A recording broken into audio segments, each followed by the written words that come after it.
Letters to a German Friend for René Lenau. A man does not show his greatness by being at one extremity, but rather by touching both at once. That's a quote from Blaise Pascal.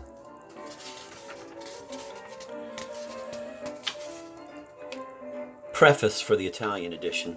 The Letters to a German Friend were published in France after the liberation in a limited edition and have never been reprinted. I have always been opposed to their circulation abroad for the reasons that I shall give. This is the first time they have appeared outside of France, and I should not have made up my mind to this had it not been for my long-standing desire to contribute, insofar as I can, to removing the stupid frontiers separating our two territories. But I cannot let these pages be reprinted without saying what they are. They were written and published clandestinely during the occupation. They had a purpose, which was to throw some light on the blind battle we were then waging, and thereby to make our battle more effective. They are topical writings, and hence they may appear unjust. Indeed, if one were to write about defeated Germany, a rather different tone would be called for. But I should simply like to forestall a misunderstanding. When the author of these letters says, quote, you, unquote, he means not, quote, you Germans, quote, but, quote, you Nazis, end of quote. When he says, quote, we, end of quote, this signifies not always, quote, we Frenchmen, end of quote, but sometimes, quote, we free Europeans, end of quote. I am contrasting two attitudes, not two nations, even if, at a certain moment in history, these two nations personified two enemy attitudes. To repeat a remark that is not mine, I love my country too much to be a nationalist, and I know that neither France nor Italy would lose anything, quite the contrary, if they both had broader horizons. But we are still wide of the mark, and Europe is still torn. This is why I should be ashamed today if I implied that a French writer could be the enemy of a single nation. I loathe none but executioners. Any reader who reads the Letters to a German Friend in this perspective, in other words, as a document emerging from the struggle against violence, will see how I can say that I don't disown a single word I have written here.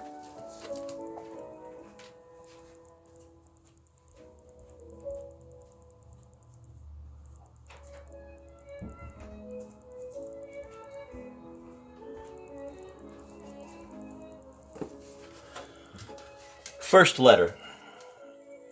You said to me, the greatness of my country is beyond price. Anything is good that contributes to its greatness. And in a world where everything has lost its meaning, those who, like us young Germans, are lucky enough to find a meaning in the destiny of our nation must sacrifice everything else, end of quote. I loved you then. But at that point, we diverged. No, I told you. I cannot believe that everything must be subordinated to a single end. There are means that cannot be excused, and I should like to be able to love my country and still love justice. I don't want just any greatness for it, particularly a greatness born of blood and falsehood. I want to keep it alive by keeping justice alive.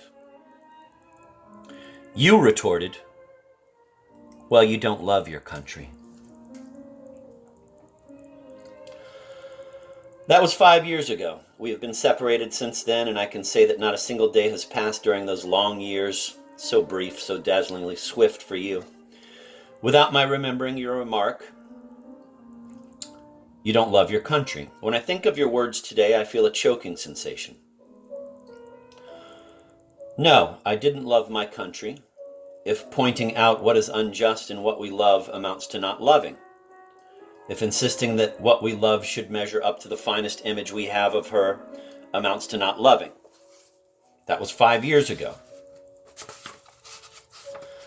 And many men in France thought as I did. Some of them, however, have already been stood up against the wall facing the 12 little black eyes of German destiny. And those men who, in your opinion, did not love their country did more for it than you will ever do for yours, even if it were possible for you to give your life 100 times. For their heroism was that they had to conquer themselves first. But I am speaking here of two kinds of greatness, and of a contradiction about which I must enlighten you.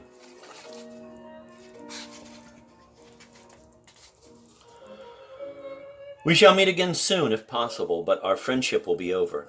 You will be full of your defeat. You will not be ashamed of your former victory. Rather, you will longingly remember it with all your crushed might. Today I am still close to you in spirit. Your enemy, to be sure, but still a little your friend, because I am withholding nothing from you here. Tomorrow all will be over. What your victory could not penetrate, your defeat will bring to an end. But at least before we become indifferent to each other, I want to leave you a clear idea of what neither peace nor war has taught you to see in the destiny of my country.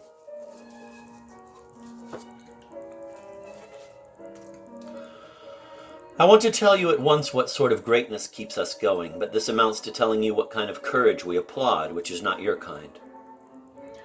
For it is not much to be able to do violence when you have been simply preparing for it for years, and when violence is more natural to you than thinking.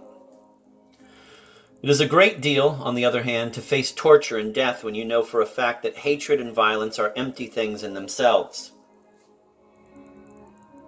It is a great deal to fight while despising war, to accept losing everything while still preferring happiness, to face destruction while cherishing the idea of a higher civilization. That is how we do more than you, because we have to draw on ourselves. You had nothing to conquer in your heart or in your intelligence. We had two enemies, and a military victory was not enough for us, as it was for you who had nothing to overcome.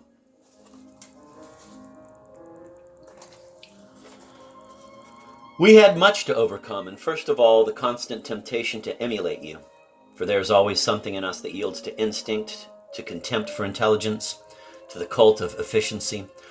Our great virtues eventually become tiresome to us. We become ashamed of our intelligence, and sometimes we imagine some barbarous state where truth would be effortless. But the cure for this is easy. You are there to show us what such imagining would lead to, and we mend our ways.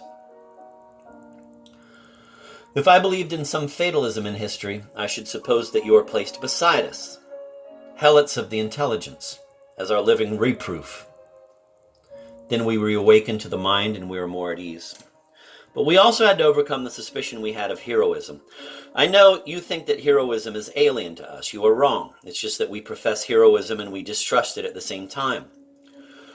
We profess it because 10 centuries of history have given us knowledge of all that is noble. We distrust it because 10 centuries of intelligence have taught us the art and blessings of being natural. In order to face up to you, we had first to be at death's door. And this is why we fell behind all of Europe, which wallowed in falsehood the moment it was necessary, while we were concerned with seeking truth. This is why we were defeated in the beginning, because we were so concerned, while you were falling upon us, to determine in our hearts whether right was on our side. We had to overcome our weakness for mankind, the image we had formed of a peaceful destiny, that deep-rooted conviction of ours that no victory ever pays, whereas any mutilation of mankind is irrevocable. We had to give up all at once our knowledge and our hope, the reasons we had for loving and the loathing we had for all war. To put it in a word that I suppose you will understand when it comes from me, whom you counted as a friend, we had to stifle our passion for friendship. Now we have done that. We had to make a long detour, and we are far behind. It is a detour that regard for truth imposes on intelligence, that regard for friendship imposes on the heart. It is a detour that safeguarded justice and put truth on the side of those who question themselves. And without a doubt, we paid very dearly for it.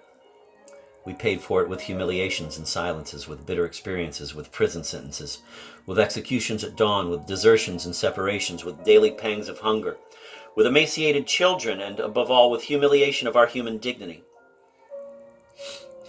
That was natural. It took us all that time to find out if we had the right to kill men, if we were allowed to add to the frightful misery of this world. And because of that time lost and recaptured, our defeat accepted and surmounted, those scruples paid for with blood, we French have the right to think today that we entered this war with hands clean. Clean as victims and the condemned are, and that we are going to come out of it with hands clean. But clean this time with a great victory won against injustice and against ourselves.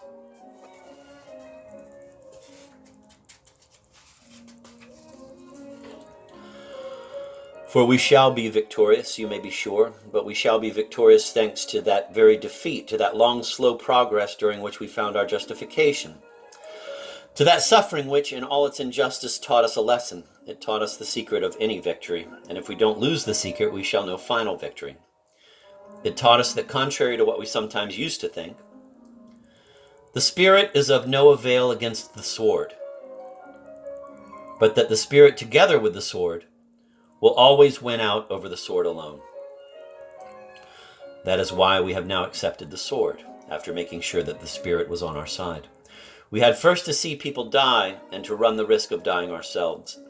We had to see a French workman walking toward the guillotine at dawn, down the prison corridors and exhorting his comrades from cell to cell to show their courage. Finally, to possess ourselves of the Spirit, we had to endure torture of our flesh. One really possesses only what one has paid for. We have paid dearly, and we have not finished paying. But we will have our certainties, our justifications, our justice. Your defeat is inevitable. I have never believed in the power of truth in itself, but it is at least worth knowing that when expressed forcefully, truth wins out over falsehood. This is the difficult equilibrium we have reached. This is the distinction that gives us strength as we fight today.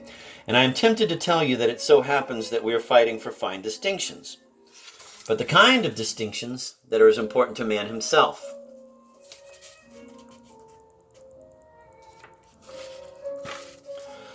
We are fighting for the distinction between sacrifice and mysticism, between energy and violence, between strength and cruelty, for that even finer distinction between the true and the false, between the man of the future and the cowardly gods you revere. This is what I wanted to tell you, not above the fray, but in the thick of the fray. This is what I wanted to answer to your remark, quote, "You do not love your country," end of quote, which is still haunting me.